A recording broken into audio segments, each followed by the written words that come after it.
एक बार की बात है, 3 शिष्यों ने गुरुकुल में अपनी शिक्षा पूर्ण कर ली थी।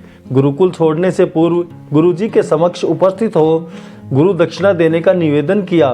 गुरुजी एक बार तो मुस्कुराए, फिर स्नेह पूर्वक बोले, अगर तुम लोग मुझे गुरु दक्षिणा देना ही चाहते हो तो मेरा एक काम करो, मुझे एक थैला भरकर सूखी पत्तियां चाहिए, लाकर दे सकते हो? गुरुजी ने प्रश्नवाचक मुद्रा में पूछा। वे तीनों मन ही मन बहुत प्रसन्न होते हुए बोले, जी गुरुजी, जैसी आपकी आज्ञा।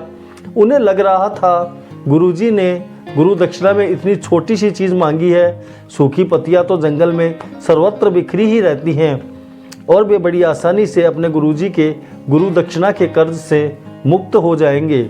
सूखी पत्तियों की तलाश में तीनों शिष्य चलते चलते एक नज़दीकी जंगल में पहुंचे, लेकिन देखकर हैरान हो गए, वहां मुट्ठी भर भी सूखी पत्तियां नहीं थी। उनके आश्चर्य का ठिकाना नहीं रहा। वे सोच में पड़ गए कि आखिर जंगल से कौन सूखी पत्तियां उठाकर ले गया होगा। थोड़ी देर में उन्हें दूर से कोई आता हुआ दिखाई दिया। पास आया तो पता चला वो कोई किसान था और पास ही गांव में रहता है। तीनों शिष्यों ने उससे विनम्रता पूर्वक याचना की, वह उन्हें केवल एक थैला भरकर सूखी पत्तियां दे दे। किसान ने हाथ जोड़ते हुए कहा, क्षमा करो बच्चों, मैं आपकी मदद नहीं कर सकता क्योंकि मैंने सूखी पत्तियों को खाद बनाकर फसल में डाल दिया। आप ऐसा करो, पास ही गांव में एक कुम्हार रहता है, उसके पास जाओ, वो तुम्हारी मदद कर सकता है। तीनों शिष्य कुम्हार के पास गए। उसने भी क्षमा मांगते हुए कहा कि उसने सूखी पत्तियों को जलाकर मिट्टी के बर्तन पका लिए। आप ऐसा करो, वैद्य जी के पास जाओ, वो आपकी मदद कर सकते हैं। तीनों शिष्य वैद्य जी के पास पहुँचे, लेकिन भाग्य ने यहाँ भी उन्हें निराश ही किया। वैद्य जी ने भी कहा कि उन्होंने सूखी पत्तियों को कूटकर औषधियाँ बना ली। आखिर निराश होकर वे तीनों खाली हाथ ही गुरुकुल लौट गए।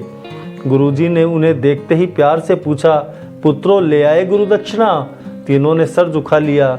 गुरुजी द्वारा दोबारा पूछे जाने पर उनमें से एक शिष्य कहने लगा, गुरुदेव, हम आपकी इच्छा पूरी नहीं कर पाए।